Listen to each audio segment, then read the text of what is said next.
Bem-vindo ao Imunocast, um podcast diferente de tudo que você já viu na medicina.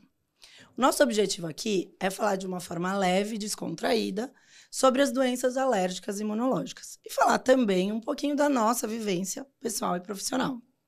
E para isso, a gente sempre vai estar acompanhado de convidados maravilhosos. A alergia à proteína do leite de vaca, conhecida como APLV, é a alergia alimentar mais comum durante a infância. Estima-se que 2,2% das crianças são atingidas no primeiro ano de vida. Para conversar sobre esse assunto, convidamos uma pessoa que entende na prática como é lidar com pacientes alérgicos alimentares. Graduada em nutrição pelo Centro Universitário São Camilo, mestre em ciências pela USP, atua em consultório há mais de 20 anos, acompanha crianças que sofrem com obesidade infantil e, após viver na pele as angústias de ser mãe de alérgico, tornou as alergias alimentares foco de seus estudos. Além disso, comanda um Instagram voltado para alergia ao leite de vaca. Mariana Del Bosco. Obrigada, Mari, por estar aqui com a gente. Mari. Obrigada, gente. Obrigada, Verônica. Obrigada, Lígia. É um prazer estar aqui com vocês. Eu já sou ouvinte do podcast, do Imunocast. Maravilha. Divulguem bastante, pessoal. Isso, é verdade. Então, é uma alegria estar aqui com vocês. E ainda mais falando desse assunto, né? Assim, que eu gosto tanto, que é o que eu faço no meu dia a dia no consultório. Então, acho que eu vou poder dividir aqui com vocês hoje um pouquinho da minha vivência de nutricionista e um pouquinho também da minha vivência de mãe. Exatamente. Isso que é legal. A gente quis trazer essa abordagem diferente, né? Trazer a Mariana, que é nutricionista, que lida na prática mesmo, né? Porque vai lá, a gente faz o diagnóstico, e aí? Como é que vai lidar com isso? E aí, com esse segmento, né? Porque existe uma restrição alimentar nesse diagnóstico. Exatamente. E tem toda uma dificuldade ali das trocas, né? Como não transformar aquilo num grande problema, né? O diagnóstico já é um certo problema, mas não transformar aquilo num grande problema. Mas, para começar, Mari, conta um pouco como é que foi a sua jornada aí profissional, como você se tornou uma especialista em APLV, como é que isso chegou na sua vida, né?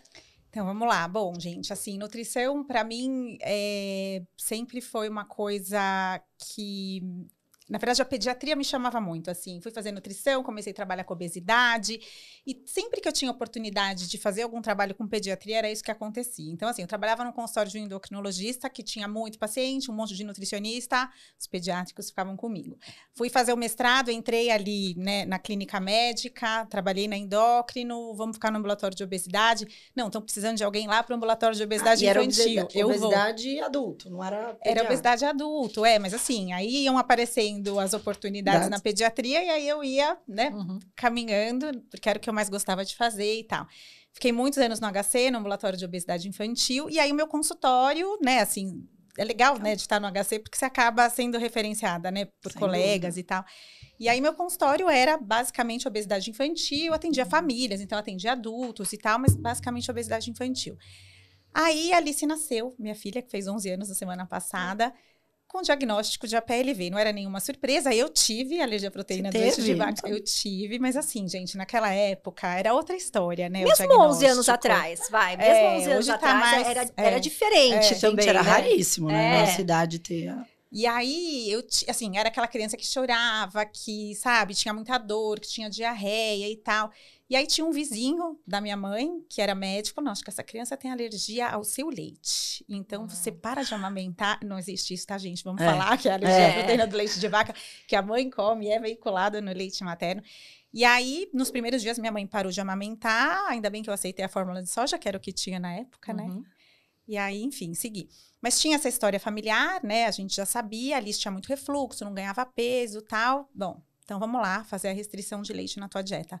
Eu já era nutricionista, mas assim, gente, quando a gente é nutricionista e mãe, a gente é muito mais mãe do que nutricionista. Eu sou pouco nutricionista pra dizer que eu sou nessa mãe. hora, eu acho que às vezes você tem que realmente fechar uma porta e tentar. Porque senão a mais atrapalha do que ajuda, né? Eu não sou mãe mesmo, né? Eu não sou mãe, mas eu vejo isso quando amigas pediatras que entram aí no mundo da maternidade e você fala, gente, cadê aquela pessoa que tava ali, fechou a porta? Não, que sabe tomar decisão, né? Que sabe pensar qual que é o melhor caminho. Não tem, não existe, assim. É visceral o negócio, é muito engraçado. E aí, eu tenho uma super amiga, Renata Pinotti, que trabalhava já com alergia, ela trabalhava na secretaria, fez aquele programa de dispensação de fórmulas especiais e tal. Renata, tô com essa situação aqui, me ajuda porque eu tô sem condição. E a Renata, na época, estava escrevendo um livro sobre isso, e ela escrevia um manuscrito e me mandava. E aí eu ia estudando, e ela ia me ajudando com a dieta. Porque tinha as coisas, assim, coisas que pareciam tão improváveis, né? Como assim, um traço de leite, eu vou comer, eu vou digerir, isso vai passar para o meu leite. Como uma quantidade tão pequena é capaz de deflagrar uma reação alérgica, não parecia lógico, né? Sim. Mas, enfim, fiz a dieta tudo certinho. E ali teve alergia a ovo. Depois ela ficou mediada a ovo. Enfim, então foi um caso até um pouco desafiador. De múltiplos alimentos. E ainda tinha uma suspeita de camarão, que ela fez 2 vezes uma reação a camarão. Mas depois a gente fez um teste de provocação oral no ano passado. E beleza, então agora estamos livres das alergias alimentares. Sobrou uma dermatite atópica, mas enfim. Dos mais. Tem dentro de tantas coisas. Depende, né, da dermatite atópica. Não, super tranquilo, assim... tá bem controladinho. E aí isso mudou muito o meu curso, acho que pessoal e profissional, porque nessa época a gente tinha um grupo de Facebook, gente, que era um grupo maravilhoso. Eu conheci tantas pessoas incríveis, engajadas, mulheres maravilhosas, assim. Sabe aquelas pessoas que você olha e fala, nossa, essa veio para mudar alguma coisa nesse mundo. Fazer a diferença. Né? Fazer a diferença. Então, assim, mulheres super engajadas que se envolveram na história lá do Põe no Rótulo, quem não tá a par, há um tempo, né, há 10 anos, 11 anos que isso aconteceu, a gente não tinha no rótulo essa descrição que a gente tem hoje. Alérgicos contém leite ou contém trigo, soja, enfim. A gente tinha ali uma lista de ingredientes, precisava olhar aquela lista, e se a gente estava em dúvida...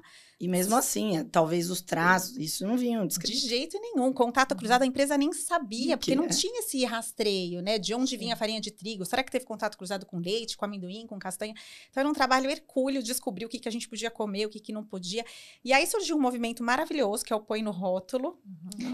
Que foi um movimento da sociedade civil mesmo, as mães se uniam lá. Teve uma ocasião que a gente fez uma coisa super engraçada, que a gente chamava de saco cheio, que é, vamos ligar a galera e vamos ligar todo mundo pra Unilever e perguntar se o sorvete frutari tem leite? Vamos, era 100 mulheres ali.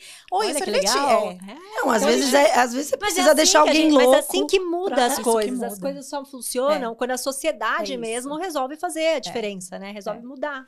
E eu ia para os congressos de nutrição, as minhas amigas nutris que trabalhavam na indústria, acho que elas já fugiam de mim, assim, porque eu achava, gente, vocês têm que ter uma lista de coisa segura, não é possível que vocês não tenham essa informação e tal. E aí a coisa foi indo, foi tomando um vulto com essa coisa de rede social, né? Tinha a hashtag Põe no Rótulo, e aí todo mundo que conhecia algum artista conhecido ia lá, pedia para tirar uma foto com uma plaquinha, Põe no Rótulo, e a coisa foi viralizando, até que entrou. Já estava na agenda da Anvisa, mas foi antecipada a votação para essa história. Por isso que é super importante as pessoas se mobilizarem. É isso. E eu lembro que... Aí eu fui para Brasília no dia da votação, né? Assim, foi super emocionante. E aí eu lembro... Eu vou tentar não me emocionar. Eu lembro de estar no avião, assim, voltando, olhando o céu azul, tava um dia lindo. E eu lembro de pensar isso, assim, se tem uma coisa que a alergia me ensinou, é que... Eu choro. Eu mas nem sei mas já me dá vontade de chorar. É que pequenos movimentos podem mudar o mundo. E era essa mensagem que eu queria passar para minha filha. Na época eu só tinha Alice, eu não tinha Bebel ainda. E eu queria muito passar isso para ela. Assim, às vezes a gente acha que a gente é tão pequeno, um trabalho de formiguinha, mas, poxa, são muitas formiguinhas, todas com o mesmo objetivo, com um objetivo maior. E hoje tá aí. Hoje a gente tem essa legislação que ajuda muito, ajuda o meu trabalho como nutricionista, ajuda as famílias que precisam lidar, né, com esse diagnóstico e saber o que é seguro, o que não é seguro. Então, hoje é um outro universo, assim. Às vezes tem mãe que me fala assim, mas eu vou ter que olhar o rótulo do, sei lá, do shampoo, ou do, sei lá, do creme que eu uso, tá? Olha, gente, teve uma época que era o rótulo do que a gente comia, então...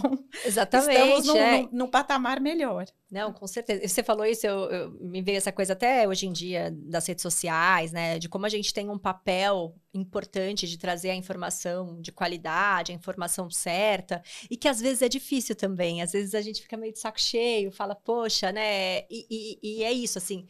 Acho que uma coisa... A gente, mesmo fazendo pouco, a gente tá fazendo um bem, né? Uma pessoa que a gente impacte com uma informação correta, que aquela pessoa, enfim, deixe de fazer uma restrição desnecessária, ou que aquela pessoa pense, poxa, será que meu filho não tem uma alergia à proteína do leite, ou qualquer outra alergia? Parece pequeno, mas tem um grande impacto ali, né, na vida daquela pessoa. Então, esses movimentos são muito legais. Assim. Acho que é até o nosso objetivo aqui, diante de tanta informação, e a gente reclama que fulano, ciclano falou ali na internet. Nosso objetivo é isso, né? Trazer uma informação de qualidade, espero que viralize e que todo mundo consiga aí passar essas informações e melhorar a vida, a qualidade de vida desses pacientes, né? E Mari, assim, passados assim, o tempo, né? Isso foi 11 anos atrás, e aí chega muita informação, muita coisa. O que você, olhando assim, muita coisa mudou? Né? Nisso do rótulo, sim, mas você acha que as pessoas estão realmente mais bem informadas? Ou também as informações conflituosas, as fake news, né, que a gente lida muito com isso, elas também estão atrapalhando muito? Eu acho que ajuda, porque tem casos que, de repente, né, passavam batido e agora tem um diagnóstico, então, às vezes você vê aquelas famílias, às vezes eu brinco que até em atendimento online, você vê aquela família, assim, super cansada, que ninguém tá dormindo, tá todo mundo estressado, um bebê que chora, você fala, não preciso nem fazer o TPO, brincadeira, precisa. Mas você já vê que é aquele estresse, que é aquele caos, um bebê que não mama direito, não dorme direito, não come direito. Então, assim, acho que tem mais casos sendo diagnosticados, mas por outro lado, assim, tem casos de muitas restrições alimentares. Você não acha? Então, hoje, com a consulta que eu, antes de vir pra cá, falei isso. Às vezes, nós, como alergistas, e acredito que você também, você não tira mais diagnóstico do que você dá? Não, total. E eu fico antes de começar a gravação, estava conversando aqui com a Verônica, e às vezes eu fico numa posição, assim, mais delicada, porque vocês são médicas, vocês fazem um diagnóstico. Então, às vezes, chega para mim um caso, meu filho tem isso. Eu sou nutricionista, eu oriento a parte dietética. Sim. Mas eu tenho uma preocupação muito grande de não desnutrir esse meu paciente. Exato.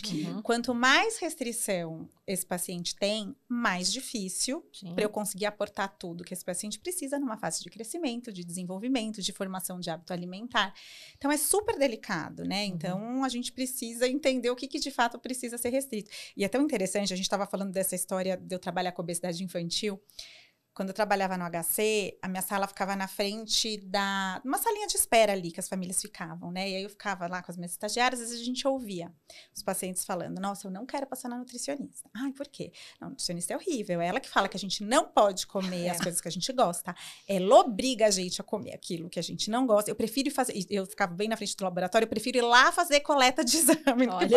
Gente, era um horror. Eu falava para as estagiárias, gente, pelo amor de Deus, a gente precisa mudar essa abordagem, né? Não é isso, né? A gente precisa fazer com que essas crianças tenham prazer em comer, ampliem repertório alimentar, tem todo um trabalho. De repente, trabalhando com alergia alimentar, o cenário muda. Total. O paciente chega no meu consultório, não posso isso, não posso isso, não posso isso. Tá, pera, tem um monte de coisa que você pode, vamos melhorar sua vida. Porque é isso, a dieta, a sensação que eu tenho muitas vezes é que é tanta restrição que as pessoas, elas não entendem que a dieta, quando você tira um alimento por conta da alergia, é para te dar uma vida melhor, né? É para que você não tenha reações, para que você não tenha sintomas que levem a pior, a choro, a irritação, né? No caso do bebê, ou que não leve a uma reação anafilática, mas é para dar qualidade de vida. E muitas vezes, essas restrições que não fazem sentido, porque uma coisa é você falar assim, eu não posso comer porque eu vou, sei lá, morrer. Então, eu não vou comer.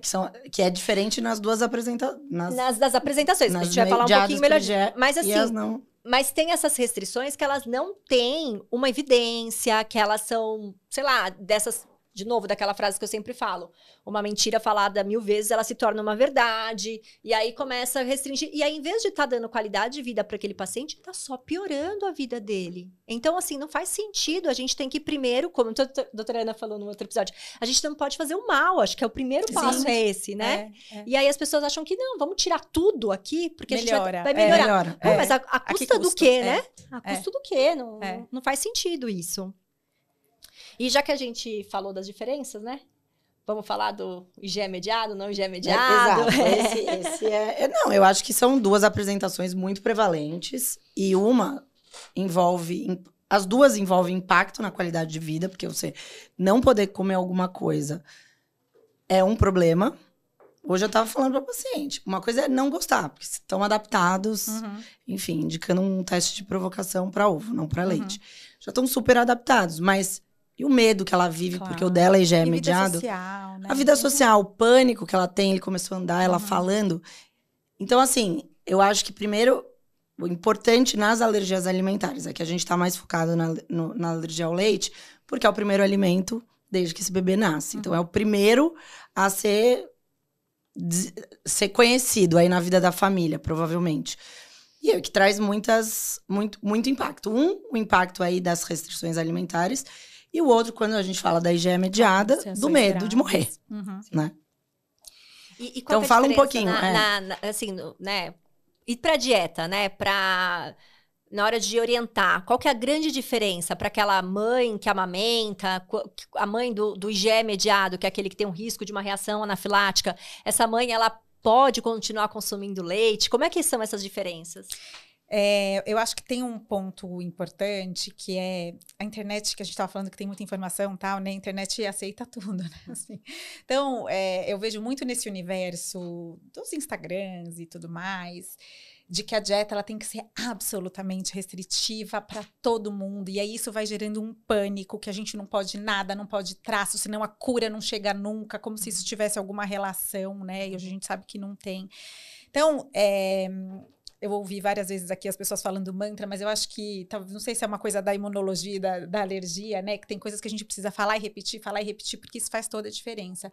E eu acho que um dos mantras, né, da dieta na alergia alimentar é fazer a restrição no limite da tolerância. Nem menos, porque senão a gente vai ter uma reação, e aí no caso da IgE mediada, né, uma reação potencialmente grave. E nem mais, porque isso atrapalha a qualidade de vida. Se eu tô pensando numa mãe que amamenta, um bebezinho com uma manifestação não IgE mediada, a família fica com medo de um sangue na fralda. Tudo bem, é chato, gente, ver um sangue na fralda, é chato ver um sangue na fralda. Mas se por conta disso eu preciso tirar leite, ovo, soja, castanha, amendoim e coisas que não têm relação, de repente, sei lá, alguém tirou frutas cítricas, alguém tirou folhas vermelhas, folhas verdes. A família fica sempre procurando muito, né? Porque demora. Exato. E às vezes o sangue, ela pensa em tudo que ela comeu na hora do almoço. E isso vira... Não, e assim, e aquele bebê ganhando peso, super feliz, bem, contente, rindo, brincando, sem estar irritado. São tantas restrições que você já começa a colocar em xeque, a família, né, começa a colocar em xeque a amamentação. Então é um custo altíssimo. Você está deixando a mãe numa dieta restrita, com a vida social comprometida, com o estado nutricional comprometido, produção de leite comprometida. Sim. E aí chega uma hora e fala, não. Meu leite não faz bem pro meu filho, já ouvi isso várias vezes. Sim, e eu vou parar de amamentar, e eu vou entrar com a fórmula. Então, acho que essa é uma das minhas principais bandeiras. Eu falo isso o tempo todo, tanto no consultório quanto no Instagram, porque tem coisas que a gente pode tolerar, né? E hoje, inclusive, a gente tem evidências, né, científicas que embasam a gente. É um sangue na fralda, o bebê tá bem, tá crescendo, tá desenvolvendo, tá feliz, tá tudo certo. Será que a gente não pode tolerar um pouquinho mais, esperar essa maturidade chegar, né?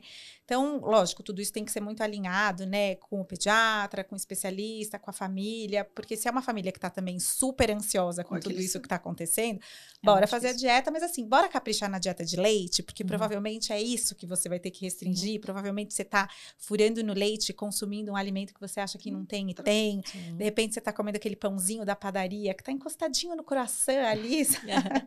E eu acho que é importante falar, a dieta também não é a cura, né? Não é isso que é uma confusão grande, né? Eu preciso fazer a dieta, senão meu filho nunca irá se curar da alergia.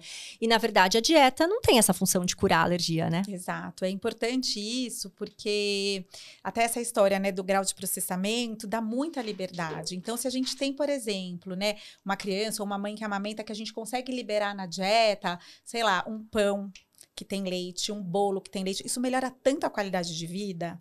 Faz toda a diferença. E aí, de repente, chega alguém, não, mas se continuar comendo, mesmo que seu bebê não reaja, a cura não vai chegar. Sim. Esse é um mito, não tem relação, né? Assim, se o bebê tolera, vamos liberar, né? Isso é importante, inclusive, né? Isso eu acho que é o mais difícil, às vezes, a gente, principalmente, eu não sei se já chega com os exames para você, que o pediatra, em geral, e não falando mal dos pediatras, que chegam, sei lá, vai fazer um check-up e coloca as IgEs como parte desse check-up. E ela vem positiva, e a criança começa ali uma restrição. Isso, para a mãe, é muito difícil ela entender que o exame está falando que ele não tem alergia, que ele tem alergia, mas as pessoas estão falando que ele não tem. Ele não tem, exatamente. E daí começa, além de tudo, aquela lesão da pele, sei lá, tem uma dermatite atópica, era por isso. E daí é muito difícil. Aquele vermelhinho que às vezes ele tem, é por conta disso. Às vezes é uma reação de contato, sei lá, tá comendo uma berinjela, fez ali, né? Enfim, é difícil. E aí, assim, esse já é um desafio das IgEs, tudo bem, a gente tá dosando anticorpo, né? Que tem relação com alergia, mas não que seja... Ela tem uma sensibilização, exatamente. Não que seja determinante pro diagnóstico, mas aquilo faz um sentido. Mas muitas vezes, chega no meu consultório, pacientes com dosagens de IgG. IgG não é uma coisa que a gente... IgG não, hashtag. Não, a gente é super anti-IgG. A gente é muito anti-IgG, né? Mas assim, é um exame que nutricionista faz em consultório, né? Não falando mal da minha classe, mas assim... Nutrólogo também, né? Então, assim... Médicos no geral também, nutrólogos ou qualquer outra pessoa. Até gasta. Eu trabalho no laboratório, né? Um neuro. Que é a questão, eu ia falar um pouco mais tarde disso, mas acho que já que tocou nesse assunto da IgG, é legal a gente falar do terrorismo alimentar, né? Como a gente está vivendo a fase de que todos os problemas da sua vida são causados pelo alimento que você come. Não, e quando vem com esse teste, então, porque esse teste eu acho que não tem painel com pouco alimento, é só com mais de 150, né? Tinha um de 221, A pessoa foi lá, investiu, nem sei quanto tá custando agora, mas foi lá, investiu dinheiro, fez o exame e tal, não sei o quê, aí chegou, não, faz sentido, porque é o que eu mais como. Olha que coincidência, né? É o que eu mais como, daí ela tira tudo aquilo, daí não mudou em nada o sintoma que ela tava se queixando.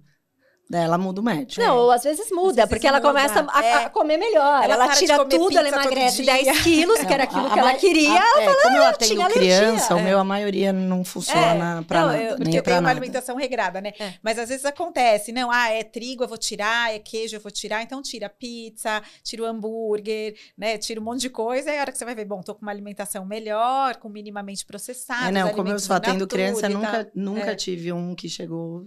Não, eu já tive vários que exatamente isso. Melhorou, mas eles não conseguem também fazer essa... É isso, chegou com toda uma mudança de vida, né? Não foi só a dieta, às vezes começou a fazer uma atividade física, tem todas essas outras questões. Mas, de novo, a gente briga, é meio Don Quixote, a gente fica lutando contra moinhos de vento, porque esse exame chegou, vários colegas de outras especialidades pedindo e falando, como uma seguidora ontem colocou no meu Instagram, me falou de uma maneira coerente. Falei, mas falar bonito não significa que tá falando certo, né? Não é verdade? Porque o charlatão, ele fala mais bonito mesmo. Então, assim, ele consegue convencer, eu quero ver evidência. Eu quero me mandar aqui um estudo que isso tem uma evidência. E quando eu atendo paciente que chega com uma restrição muito ampla, porque acho que o nutricionista tem 2 papéis, né? Assim, o primeiro, de minimizar o impacto nutricional da dieta. Então, deixa eu garantir ali tudo que precisa de nutriente, né? Ainda mais na infância. E o impacto social também, mas... O impacto nutricional, eu consigo mostrar para um paciente com números. Então, vamos lá, vamos calcular. Deixa eu entender o que você está comendo. Você tirou leite, ovo, trigo, soja, castanha. Então, faz aí um registro para mim. Anota 3 dias do que você está comendo, eu vou calcular. Eu vou dar devolutiva. Não tem como esse paciente atingir 100% de cálcio, 100% muitas vezes até de ferro, vitamina A, zinco, que são nutrientes importantes para crescimento linear, para imunidade, né? Então, não tem como a gente deixar essa criança numa dieta... Exato, e falando disso, na abordagem do paciente com a PLV, principalmente da criança, como que é feita essa abordagem? O que nutriente é importante ser suplementado? Perfeito. Quando a gente tira o leite, a gente se preocupa com cálcio, que é a principal fonte, é o leite de vaca. Mas tem fonte alternativa. Tem fonte alternativa. Gergelim é uma fonte alternativa, brócolis é fonte alternativa, feijão é fonte alternativa, mas eu preciso de uma quantidade muito grande para se equiparar ao que eu consigo num copo de leite.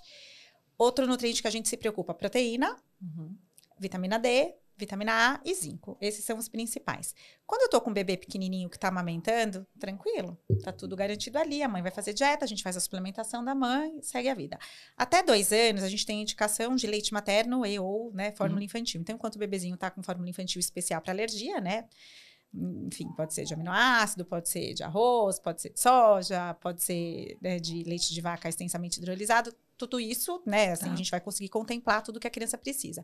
A partir do momento que a criança tem uma alimentação menos láctea, né, começa, enfim, para de tomar fórmula, não tem mais o leite materno, eu preciso entrar com algum substituto. Posso pensar em fontes alternativas? Posso, mas muitas vezes eu vou precisar entrar com um suplemento de cálcio também, porque eu não vou conseguir. Bebida vegetal, tem algumas que tem o cálcio complementada, mas tantas outras não tem, então é preciso prestar bastante atenção nisso.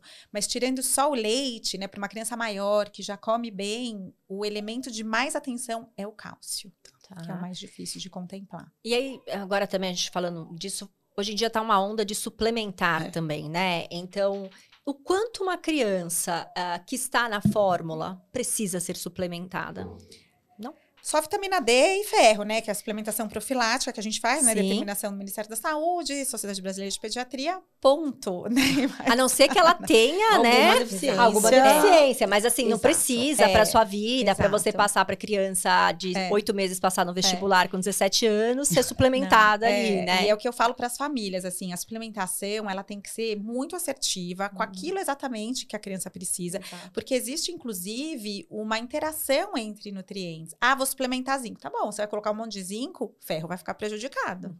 Então, a gente precisa pensar nisso. Não adianta assim, não, o que eu quero é o ótimo, não quero aqui na média. Vamos subir, vamos pro... Tá, você vai subir pro ótimo zinco, você vai complementar o ferro, né? Então... E fora que eu acho que fica uma coisa assim, crianças tomando mais comprimido que o meu pai de 77 anos, sabe assim? Eu acho que essa questão da suplementação, eu acho que agora, já no consultório, já tava vivendo aquela fase. Então, eu fui no pediatra que... ele não dá... Não espere que eu vou te dar muitos comprimidos também não, querida. Se ele não deu, é baseado em alguma coisa. Vamos conversar, óbvio. A gente vai... Vamos ver se precisa. Se precisar, sim.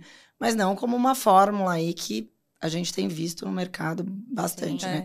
E que nenhum de laboratório funciona. Todos são manipulados. Mas você sabe que eu acho que nada como fazer uma avaliação. Porque às vezes você tem uma queixa que chega lá, minha criança é seletiva. Tá bom, vamos calcular. E é uma criança que come arroz e feijão e carne. O feijão, ele entrega tanta coisa, que é muito difícil fazer uma análise de uma criança que come bem um arroz, feijão, uma carne, de vez em quando uma verdurinha, mas tudo bem, come fruta. Esse nosso Brasil é muito maravilhoso, arroz e feijão. Aí eu calculo, falo, olha, percentual de adequação tá 100%, todas as vitaminas do complexo B teu filho atingiu, a vitamina D atingiu, a vitamina D não atinge, nunca atinge, porque, né, exposição solar, mas sei lá, zinco atingiu, ferro atingiu, e aí se não atingir alguma coisa, a gente vê o que faz. Então, você não tá no escuro, você tá sabendo exatamente o que você precisa suplementar e por que você vai suplementar e o quanto você vai suplementar. Que é nisso que eu não acredito. Por quanto tempo. Porque a suplementação, como o próprio nome diz, é para dar além daquilo que o alimento não está conseguindo. Então, se eu tô com uma criança que tá com uma dificuldade alimentar, eu vou no paralelo trabalhar o comportamento alimentar, ampliar esse repertório, pensar em fonte alternativa, se eu estiver falando de uma criança com alergia, e suplementação. Conseguir melhorar aqui, a dieta tá legal, acabou o suplemento. Perfeito, que eu acho que é bem isso, né? Você pode suplementar se tem uma deficiência, mas eu acho que o foco é sempre em melhorar o paladar daquela criança, né? O repertório dela ali, para que ela não precise para a vida sempre ter que tomar o ferro de forma externa, né? Ela apegue através dos alimentos. Então, eu acho que também essa cultura do medicalização. Né? Tudo é medicamento, a gente esquece com que, um argumento que não é para ter problemas lá na frente com o remédio. Então, você dá o remédio antes. Mas que não é remédio. Exato, porque assim, querendo ou não, vitaminas, tem nome de vitamina, mas é um remédio. E pode também ter problemas você tomar em excesso, altas, né? Então, a gente tem que pensar nisso. E, na verdade, a melhor fonte de vitaminas são os alimentos. A biodisponibilidade, né? Quando tá na matriz original, a absorção é melhor, aproveitamento é melhor, né? Tudo. Então, não faz sentido, né? A gente, não, vou usar isso aqui para ficar tranquila. Deixa eu entrar com esse suplemento. E às vezes, não é nem um suplemento polivitamínico, né? Às vezes aqueles suplementos, sabe? Que a gente compra na farmácia, que entrega um monte de coisa e dá aquela tranquilidade, aquela paz. E a criança, né? Começa a comer cada vez menos. Claro, a gente tem casos que são indicados. Eu mesma tenho situações que eu indico, né? Mas tem que tomar cuidado, né? Não na gestação? Tem alguma coisa que a gente ou suplemente, ou que a gente possa fazer de ação na parte nutricional para diminuir o risco ou para prevenir? Seria ótimo. Eu tenho 2 filhas, as 2 tiveram alergia do leite de vaca. Fiz tudo que estava ao meu alcance, assim. Então, eu acho que, né, ter uma alimentação saudável, equilibrada, garantir, né, todos os nutrientes que você precisa. Não fazer a dieta preventiva, né? Então, tem família... Acho que isso mais antigamente eu via mais. Não, eu sofri tanto, já vou... quando chegar em 38 semanas, já vou tirar leite, já vou tirar, porque eu não quero passar perrengue, né, nos primeiros 15 dias. Não, fator genético a gente sabe que é muito forte. Então, talvez você não vá fugir do genético. É isso. Mas não tem nada. claro, né? Assim, a gente sabe, né, que a alergia manifesta quando a gente tem essa quebra aí, né, nesse mecanismo de defesa, tem essa tendência genética, tem um fator ambiental. A gente tem evidências, assim, que ainda são muito fracas, mas acho que crescendo, né, com relação à microbiota, ao uso de probiótico. Hoje, o que eu falo para os pacientes é o seguinte, eu uso probiótico, né, na minha prática clínica, mas com uma prescrição muito honesta, assim. É muito caro, a gente não tem uma evidência de que de que é uma coisa que vai resolver e que vai fazer a tolerância chegar, mas tem alguma coisa no Raminoso GG, então se você quiser usar e tal, mas assim, a gente joga limpo. Eu também, eu sempre jogo limpo. Ó, não é isso que vai com certeza trazer a tolerância, isso tem alguma evidência, não tão grande, mas é o que a gente tem também hoje em dia para poder lidar. E essa questão da prevenção, eu também tenho uma filha que teve a PLV, a minha era IgE mediada, e eu falo que eu segui o script de tudo que eu poderia fazer para que ela não tivesse. Normal, inclusive, que eu não consegui, o parto normal faltou para mim, eu não dei esse check. Fiz parto normal, amamentação exclusiva até os 6 meses, evitar ao máximo, né? Lógico, se precisasse usar um antibiótico, iria usar, mas não usou o antibiótico, não teve essa necessidade.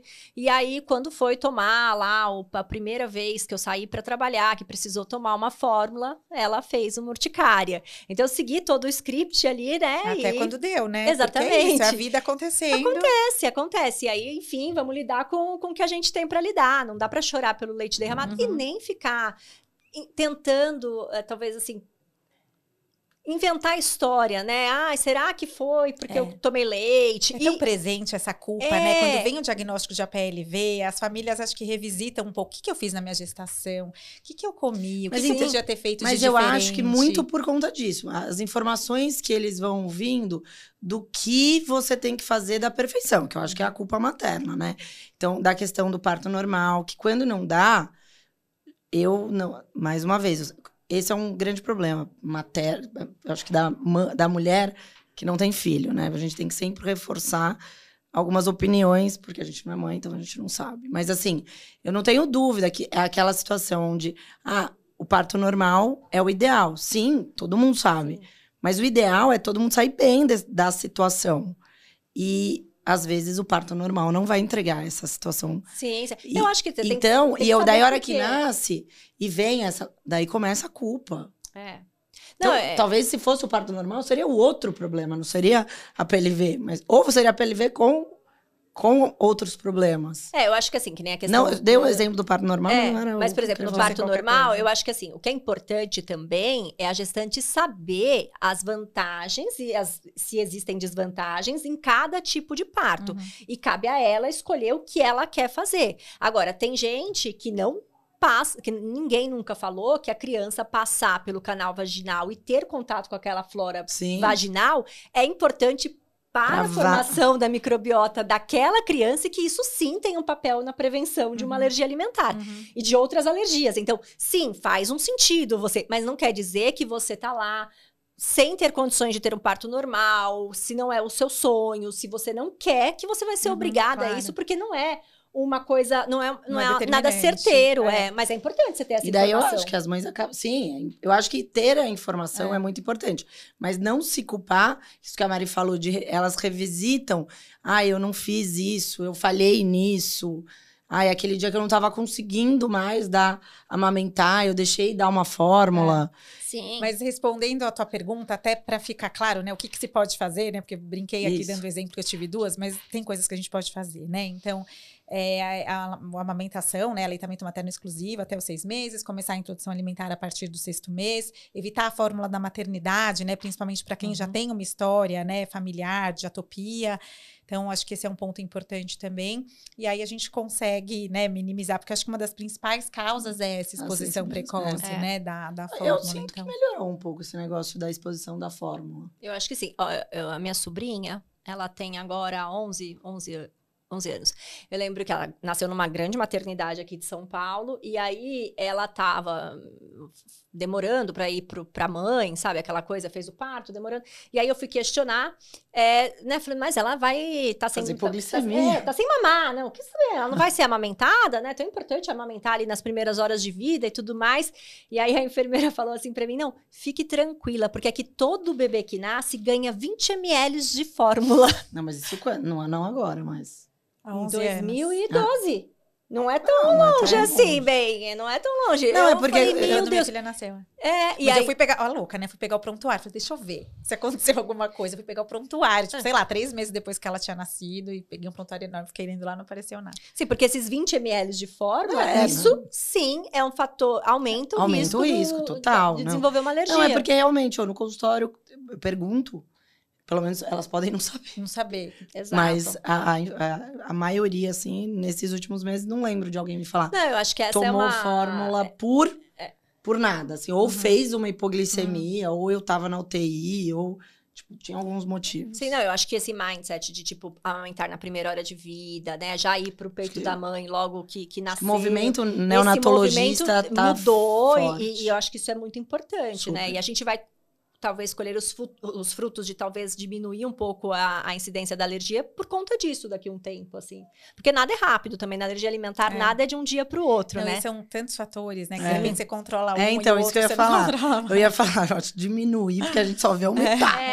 Eu acho que são outros fatores, que daí a gente tá falando de um fator maternidade.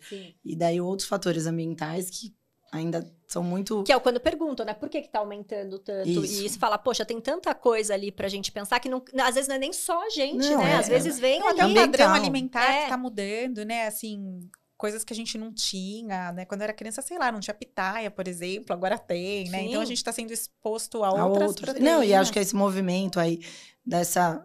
Acho que de meio ambiente mesmo, onde você diminui o consumo de carne, se aumenta o consumo aí dos leites vegetais, e até com essa questão de alimentação saudável. Se querendo ou não, você começa a comer mais nuts, começa a comer mais peixe. E a gente tem visto umas coisas diferentes, assim. Alergia a milho, eu não me lembro de ver. E, de repente, esse último ano eu tive vários com alergia a milho, alergia a mandioca, né? E o polvilho, banana, o tanto que aumentou. Banana é a coisa mais...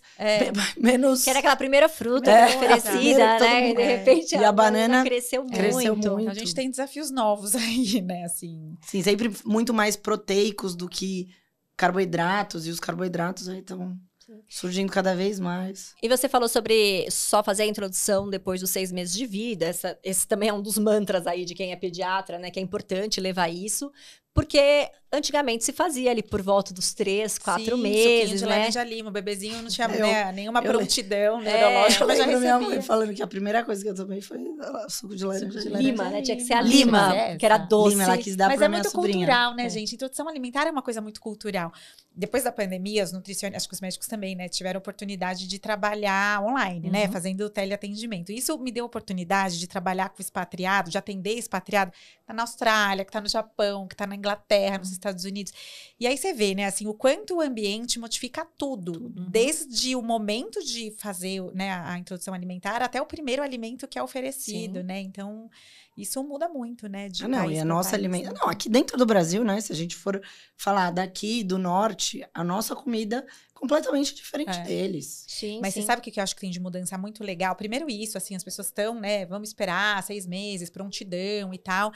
Menos farinha enriquecida. Nordeste ainda usa bastante essas farinhas enriquecidas, né? Como, enfim, uma opção. Mas aqui em São Paulo eu tenho visto menos, assim. Então isso é uma coisa legal. Engrossar o leite? Engrossar o leite. Não, é que tem a questão da obesidade aí, né? A criança saudável é a criança gordinha. Que hoje eu acho que cada vez mais a gente tá... Pelo menos eu acho, né? A gente tá vendo menos. Apesar da gente a obesidade ainda ser uma epidemia, né? Ser um problema realmente de saúde pública, eu acho que essa frase do gordinho é saudável já tá diminuindo. Pra criança, né? Na questão dela tá com as bochechinhas e tudo mais, né? Não, com certeza. E aí, com isso, eu acho que muda toda a questão de plano alimentar, né? Porque na nutrição, acredito eu, que não é a família, né? Não adianta você fazer a dieta, sei lá, pra mãe. Não tem. Precisa de todo o processo de introdução alimentar é muito legal, porque é uma coisa, assim, muito construída junto. É um processo muito compartilhado. Então, a gente tem, né, as diretrizes nacionais, internacionais, o OMS, o Ministério da Saúde, que direciona, né, o que é adequado para essa faixa etária.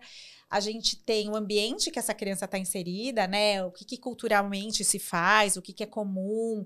Muitas vezes até memória afetiva da família, sabe? De gostar de comer tal coisa, de ter um momento especial. O café da manhã é super importante. Ou não, aqui é o jantar que a gente gosta de fazer junto. E o bebê protagonizando tudo, né? Assim, porque às vezes tem aquela família que chega no consultório, não, é BLW. Quero fazer com meu bebê com autonomia. E aí aquela criança, sabe que não quer pegar?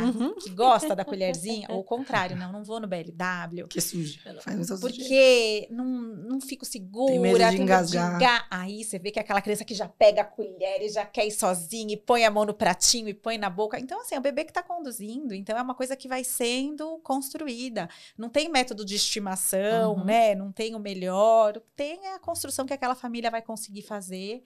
Na introdução alimentar das minhas filhas, eu melhorei a minha dieta, o meu hábito alimentar. É uma oportunidade maravilhosa. Exatamente. Não, se não muda o hábito familiar, assim, é muito difícil. Que oportunidade maravilhosa de você rever teus hábitos, rever o que você compra, o que você faz. É muito legal isso. Esses dias eu atendi uma família que vieram, assim, indicados pela pediatra. A criança, gente, uma alimentação...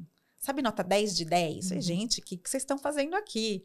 Ai, não, é porque ela tá comendo uma comida muito diferente. A gente tá querendo que agora, né, seja a mesma comida pra família. Eu falei, não, meus pacientes são vocês, desculpa, porque isso aqui tá perfeito. Então, vamos lá, vamos melhorar. Onde você compra? O que você faz? Como é que você prepara? Delivery não vai dar mais, vamos comer a comida da família. Exato, e tal, né? essa oportunidade de você... eu amo comida, eu falo, se eu não fosse médica, eu ia fazer alguma coisa ligada à comida. Então, eu fico pensando e cozinhar. E sou eu e meu marido, e quando a minha enteada vai. E eu fico paranoica tentando variar, fazer cardápio, porque eu sou louca nisso. E eu acho, você tem que... me incomodou quando eu casei com ele, que eu ia nas casas, enfim... de amigos, sempre a comida da criança é separada. Vou confessar que hoje em dia eu já me entreguei a isso, porque minha briga eu já cansei. Mas assim, eu falei, gente, minha mãe e meu pai nunca fizeram isso. Tipo, a minha comida... E aí, posso jogar uma polêmica? Pode, adoro polêmica. Que é a história do sal, né, gente? Assim, a Sociedade Brasileira de Pediatria pede para não se usar sal na comida do bebê até 1 ano, é uma recomendação, tudo bem. Comida do brasileiro tem muito sal mesmo, então a gente tem que tomar esse cuidado. Mas nessa de não colocar sal na comida do bebê, o bebê fica até 1 ano comendo uma comida diferente da família. Então, às vezes, a família tá comendo lá um arroz fresquinho, um feijão gostoso, temperadinho, e a criança pega aquele feijão... Sabe aquele cubinho congelado daquele feijão que foi feito? Daqueles que agora também são orgânicos, que vem, você compra enquadrado. O cubinho que você fez, não precisa se comprar. Eu fiz o feijão sem sal do meu filho, fiz vários cubinhos ali, coloquei ali no congelador, aí a família tá comendo a comida fresquinha, e a criança tá um cubinho de espinafre, um cubinho de arroz, um cubinho de feijão. Isso, e a criança às vezes quer pegar do seu prato, e você fala, não, porque a criança vai distanciando. Então, eu acho que tem essa coisa nutricionês, né? É a regra, é o nutriente e tal. Mas a alimentação tem um componente cultural. Se a criança não estiver inserida nisso, ela não fizer essa construção, ela vai ser uma criança seletiva. E por que ela é seletiva? Porque ela não se relacionou com a comida. Aquele momento não era um momento... de integração familiar. Eu acho que é alguém. Ela come sozinha, às vezes ela é come a babá, antes, ou às vezes é alguém que tá dando. Ela comeu em outro horário. Em outro horário. Alguém enfiando a colher na boca dela. Ou a família vai num restaurante, e aí você nem leva. Ou se leva, a criança comeu antes em casa, porque não vai comer aquilo, né? Tem isso, né? Pode ir no restaurante, lógico, gente, é o hábito da família, né? Vai no restaurante, come, né? Assim, lógico, você não fazer isso com um bebê de 6 meses, mas né, uma criança de 1 ano que já tá comendo, com um repertório alimentar que tá restrito, precisa ampliar, né? E é a família que organiza isso. Sim. Né? Eu achei interessante, porque, por exemplo, lá em casa, eu gosto muito de coisas cruas, né? Então, lógico, a gente vai tomar cuidado no lugar que vai e tudo mais. Mas, assim, sei lá, a minha filha adora steak tartar, né? E todo mundo, nossa, ela come isso. Gente, mas eu como isso sempre. Ela cresceu me vendo comer isso. Óbvio que ela teve vontade de experimentar. E ok, aqui não tem nada que... Não vou, é uma carne crua, pra quem não sabe o que é. Você vai num lugar super bom. Mas eu vou num lugar bom. Que você sabe que a procedência é legal. Isso, e vamos lá, e pode comer, não tem uma restrição. Que eu atendi uma mexicana. E aí ela perguntou pra mim, a partir de quando pode dar pimenta? Eu não tinha essa resposta, porque aqui no Brasil dificilmente, né, alguém vai me perguntar isso com 7 meses. Aí eu devolvi a pergunta, como que é no seu país? Como é que vocês fazem? Desde sempre. Desde sempre. Eu posso até procurar, ver como é que é o guia mexicano de alimentação da criança. Mas é isso, eu tenho até uma história engraçada com a pimenta, que uma vez a gente tava com uns amigos, enfim, num hotel, e aí pediram um bife para as crianças, aí veio o bife, e o bife veio com pimenta do reino. E aí, tipo, eles ficaram super bravos. Pimenta do reino, são crianças. E aí, até o meu marido olhou pra mim e falou, mas a gente sempre temperou com pimenta do reino, não podia. Ai, meu Deus, que eu fiz? Eu falei, não, é casa, né?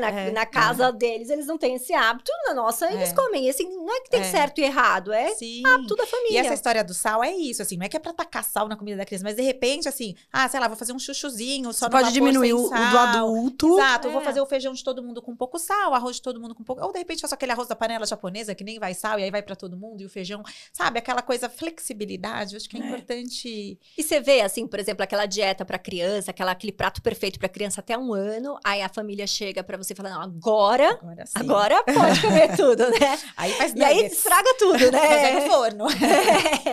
Air fryer. Eu sou do lovers da air fryer, né? Mas assim, aí muda tudo, né? Exatamente, destrói também todo um paladar que foi construído ali. Voltando ao mundo das alergias, a janela imunológica, o que é importante? Abriu a porta, fechou a porta. Essa é uma preocupação que eu tenho também. Mas eu acho isso importante, e às vezes eu uso isso muito no consultório para dar coragem, assim, sabe? Porque muitas famílias, assim, vivenciaram situações muito difíceis, né? Com alergia alimentar, reações graves, né? Com bebezinhos muito pequenos e tal. E, obviamente, ficam com medo. Né, de fazer uma exposição a um alimento mais alergênico. Um alimento novo, mais alergênico. Então, eu acho que é nosso papel também encorajar, né? Lógico, dentro, né, de um ambiente controlado. E eu sempre brinco, todo mundo estando ciente, tá, gente? Porque eu sou nutricionista, eu vou fazer a orientação dietética. Se a criança vier a ter uma reação, eu não posso fazer nada, né? Assim, então, e eles têm que entender que isso pode acontecer, mas isso é raro. Isso é raro. Então, é legal você ter esse suporte, né? Então, você ter a equipe lá, o nutricionista que está orientando, eu tenho um especialista que tá me ajudando, tô segura, informação é tudo. Porque o medo, é isso que, assim, o medo ele não pode te paralisar, não né? Não pode, então, eu tenho medo que meu filho tenha uma reação, então eu não vou dar nada, nenhum desses alimentos alergênicos, e na verdade, isso não está... você não está protegendo a criança, pelo contrário, né? Então é importante, né, aproveitar esse momento, né, em que o sistema imunológico está mais apto a receber essa proteína, reconhecer e vai dar tudo certo. Qual que é esse período ideal? Vocês sabem que, o ideal é assim, começou com 6 meses, lógico, a gente sabe que começa um pouquinho antes, a introdução alimentar aqui a gente começa com 6 meses, 6 meses até 1 ano, a porta não vai fechar com 9 meses, né? Então a gente pode pensar, claro, dentro do contexto da família, porque muitas vezes a família chega, não, quero aproveitar a janela imunológica, então eu vou dar camarão, castanha de caju, nozes, tá, você come na tua casa? Vocês têm esse hábito? Porque se não tiver, você vai fazer uma exposição de pasta de amendoim com 6 meses. Aí você não vai dar nunca mais. Aí quando seu filho tiver 3 anos, você vai na festa junina da escola e vai dar. Só incrementou o risco. Então, você tem que pensar numa coisa assim, é um consumo habitual, né? Sei lá, camarão. Uma família que vai muito pra praia, come muito camarão. Quer dar camarão? Beleza. Gente, eu fico impressionada. Tem tantos... Mas o camarão é o que... O pessoal tem muito medo. Muito medo. Porque assim, até acho que não é um alimento que é focado pra criança, né? Você não pede... No menu kids. Mas tem família que come, né? Sim, não. Pode comer, mas ninguém... Eu acho um alimento tão pra criança, porque fácil, é tão fácil de comer, gostoso. Não, mas não é. Você não vê menu kids. É culturalmente Você vê o peixinho, o franguinho e a carninha, mas você não vê o camarão. Enfim, mas... Todo mundo tem muito medo. Né? Mas posso contar uma história minha dessa do medo e da janela imunológica? A Alice tinha reação a leite, eu fazia dieta de leite, e ela reagia a ovo também. Mas assim, ela tinha um sanguinho na fralda com ovo. E aí eu, incomodadíssima com aquele sangue, fui na alergista, ai, Mari, continua, tal, não sei o quê. Continua, tá sangrando? Não, vou no gastro. Aí fui no gastro e disse, o que você tá fazendo aqui? Você já não vai na alergista? Ela não falou que é pra você comer? Então vai, come, fica com essa dieta liberada. Ai, não vou comer. Não comi. Não dei ovo pra Alice. Aí quando ela tinha, sei lá, uns 11 meses, eu dei um biscoito de polvilho. Aí ela fez uma reação e já é mediada. Então eu conto essas histórias para os pacientes para dar coragem, sabe? Assim, eu fui... Não vou tolerar esse sanguinho. Aí ela ficou um tempão sem receber essa proteína. Aí depois... Que é, assim, o foco aqui é leite, mas você falou do ovo. E eu, hoje em dia, no consultório, eu recebo até mais pacientes com alergia a ovo do que o próprio leite. Leite eu acho que eu mais desfaço o diagnóstico do que faço. Mas a alergia a leite não IgE mediada, o pediatra, né, faz esse papel bem, maneja bem. Então eu recebo muito do ovo. E o do ovo eu falo muito isso para os pais. A gente tem que ficar assim de olho, porque a chance de ganhar a tolerância é muito grande. E a gente não pode ter medo de testar, de expor, de fazer um teste de provocação oral, TPO, entender se tá. Ah, mas se naquela hora ele reagir, vai ser ruim? Não, a gente não tá não vai influenciar em nada. A gente tá preparado para aquela Exatamente. situação. E assim, ele vai...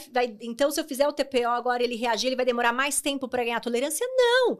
E pelo contrário, porque se ele tiver já tolerante, olha que oportunidade a gente deu. Se a gente esperar, aí sim a gente pode perder esse momento e ele ficar alérgico. E às vezes, a depender da fração, você pode ajudar na tolerância total ao alimento. Sim. Você pode tolerar de uma forma e aquilo virar o tratamento. Isso mudou, eu acho que isso mudou muito, né? A abordagem do nutricionista. Não, acho que até a gente, pelo menos como alergista, a gente tirava tudo era ou tira ou põe. Então, isso... E agora, você tem todos esses fenótipos aí que toleram cozido, que toleram... Não, e nutricionalmente faz muita diferença, relevante pra mim. Socialmente, eu acho que mais do que nutricionalmente. Também. Socialmente, você já não ter tanto medo que você tolera atraso, tem que... Eu acho que mudou muito isso na alergia alimentar.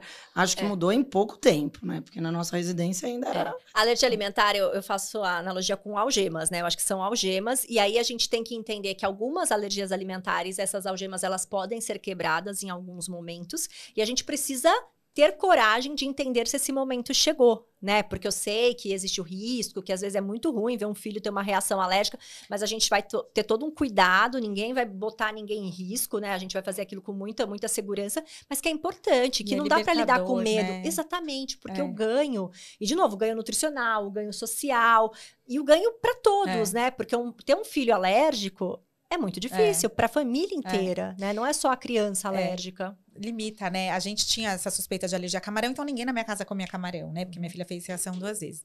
E a minha caçula nunca tinha comido camarão. Porque não tinha em casa, a gente não ia sair para comer camarão. E a gente foi fazer um teste de provocação oral na Alice, que é a mais velha, e a Bebel, ela não gostou. Ela já tinha 6 anos, comeu pela primeira vez, ela achou esquisito, borrachudo e tal.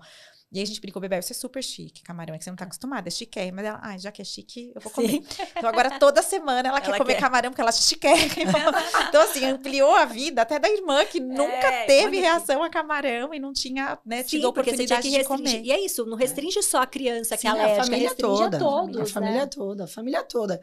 Eu acho que isso é o mais legal de hoje, você fazer um teste de provocação num paciente que ele tolera o cozido e não... Você tira o pânico, primeiro que você tira o pânico que a mãe tem hoje. Essa minha paciente, ela tem gêmeos, foram prematuro extremos, ficaram 4 meses internados. Ela falou, Lígia, eu não consegui dar o kiwi, por exemplo. É ovo. Não consegui dar o kiwi, não dei camarão, não dei peixe, não dei... E eu tenho um pânico muito mais... Eu falei pro meu marido, eu falei, eu sou... como que ela falou? Do desespero, do medo. Ela falou uma palavra, assim, ela falou, meu marido falou assim, você esqueceu do que a gente passou na UTI? Ela falou, mas lá na UTI tinham pessoas cuidando deles. Aqui em casa, se acontecer alguma coisa, eu sou a responsável, que foi essa sensação que eu vi no dia. Então, ela tem muito medo, e daí a provocação, a gente conversando, e sempre... Eu acho que hoje acho que a medicina hoje você precisa colocar, são 2 pessoas decidindo um plano de ação. Esses 2 compartilhadas, informação, isso muda o jogo, e né? O tanto de impacto, ela falou, ele começa a andar, eu não consigo relaxar numa festa. Porque a pessoa, eu falo, você comeu não sei o quê? Então você não põe a mão. Ela falou, parece uma louca. Eu falei, eu entendo você, porque você viu seu filho, fez uma anafilaxia, chegou no pronto-socorro, ficou internado. Mas é isso que a gente tem que tentar minimizar. Se ele reagir, a gente tentar fazer de outras formas. Não, e olha que loucura, a gente tá na outra face da moeda, né? A gente tava falando das restrições desnecessárias ali no momento que não precisa, né? E aí tirando um monte de coisa, sem ter reação e tal. E de repente uma alergia real, né? Que teve uma manifestação grave e tudo mais. E eu acho que dos 2 lados a gente precisa... ter esse suporte, que bom, né, que essa paciente chegou lá e, né, teve a oportunidade de ter essa informação, porque a informação vai libertar, né? Se tiver que fazer o TPO, vamos fazer, vamos entender o que de fato precisa restringir. Eu acho que como a gente lida com pacientes graves, que tem que fazer essas restrições, que a restrição vai fazer toda a diferença para a vida daquela pessoa, Por isso que a gente fica muito chateado quando a gente vê uma restrição desnecessária, né? Sim. A gente vê uma criança, um adulto que seja sendo submetido a uma restrição que não faz sentido e a gente olha para outras pessoas e fala, poxa, aquela pessoa daria tudo para poder comer o brownie, comer alguma coisa e não pode, né? Hoje eu atendi um adolescente e eu fiquei super sensibilizada, assim. Ele falou, eu tô triste. A palavra é essa, que ele descobriu que ele tem uma alergia a trigo. Aquela que é mediada pelo exercício, né? Sim. E ele, eu tô triste, a palavra é essa, eu tô triste, porque eu gosto de comer essas coisas, e aí eu fiquei pensando, né, poxa, tanta gente tirando o trigo porque inflama, né?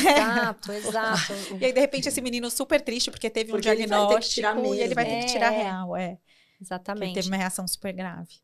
Ô Mari, vamos falar agora aqui, saindo um pouquinho aqui do assunto alergias, pensando na sua jornada e não só na jornada dentro da nutrição, na jornada de vida, de mãe e tudo mais.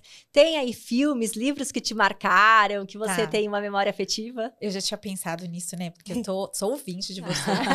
Mas olha, gente, assim, eu leio muito, eu gosto muito de ler, né? Eu sou filha de professor de literatura, então eu leio muito desde pequena, assim. Então o livro pra mim é uma coisa super importante, mas eu não consegui trazer, assim, nenhuma referência que fizesse sentido, nem pra minha trajetória, assim, profissional, nada, assim, que tenha me modificado a ponto, né, de eu trazer. Então, eu vou trazer uma leitura desse ano que eu li, que eu amei, e que eu acho que eu consegui ler diferente por causa da maturidade. Então, assim, a mensagem é essa, assim, eu acho que a gente vai crescendo e as coisas vão impactando a gente de uma forma diferente. Eu tinha lido na época do vestibular As Meninas, não tinha gostado. Lígia Fagundes Telles, né? Lígia Fagundes Telles. E aí, eu peguei Ciranda de Pedra.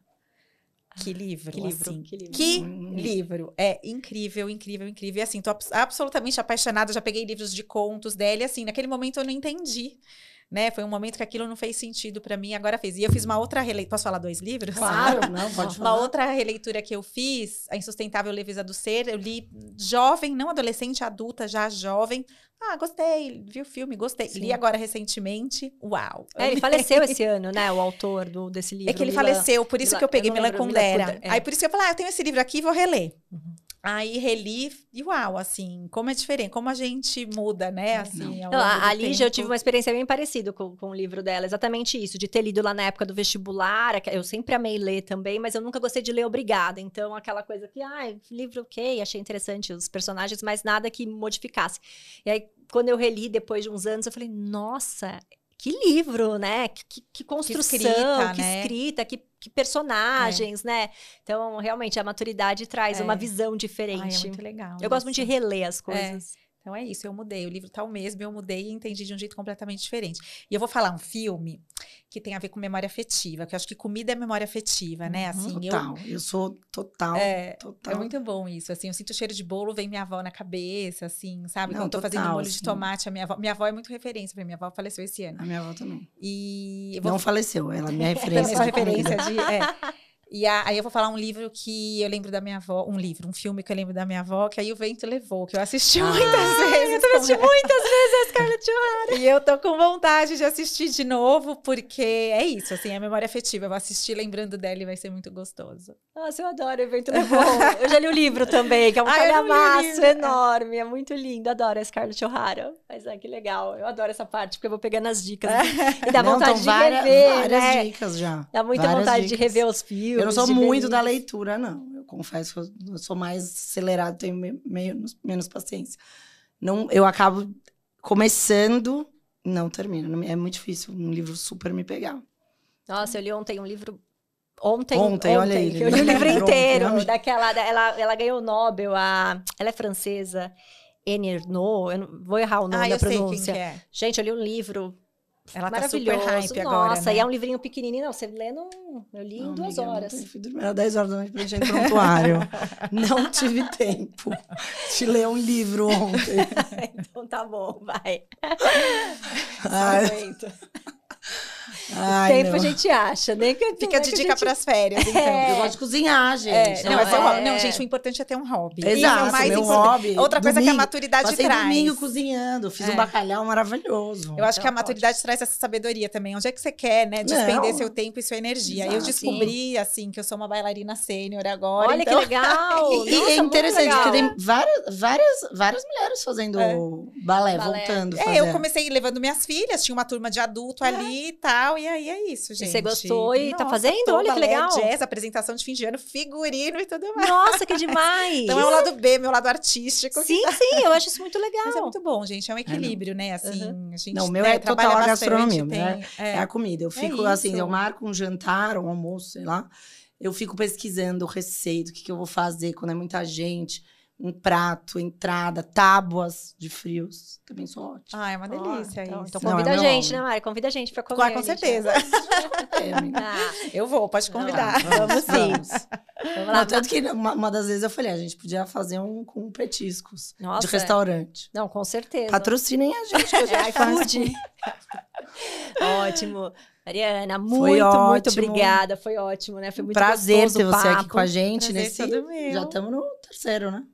Quarto. Contando a nossa apresentação. Sei lá, já perdi esse é o terceiro, contas. Carol.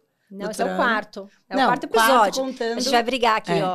Quarto contando com a nossa apresentação. É importante também. Nosso episódio é importante. 3 com convidados. Tá. Não, então tá bom. Uma honra, gente. Um prazer estar aqui com vocês. Já conheci as duas virtualmente, mas já parecia que era pessoalmente. Então, super bom ter esse bate-papo aqui com vocês. Gostoso, obrigadão pelo convite. Muito. E assim, eu conheci a Mariana fazendo uma websérie, né, sobre alergia à proteína do leite. E é muito legal quando você encontra pessoas que têm, assim, uma energia boa e que têm, assim, essas ideias. Porque hoje em dia, acho que o mais difícil é aquela questão que a gente já falou, que é, às vezes, as informações que não se encontram. Então, Mariana, assim, foi ótimo.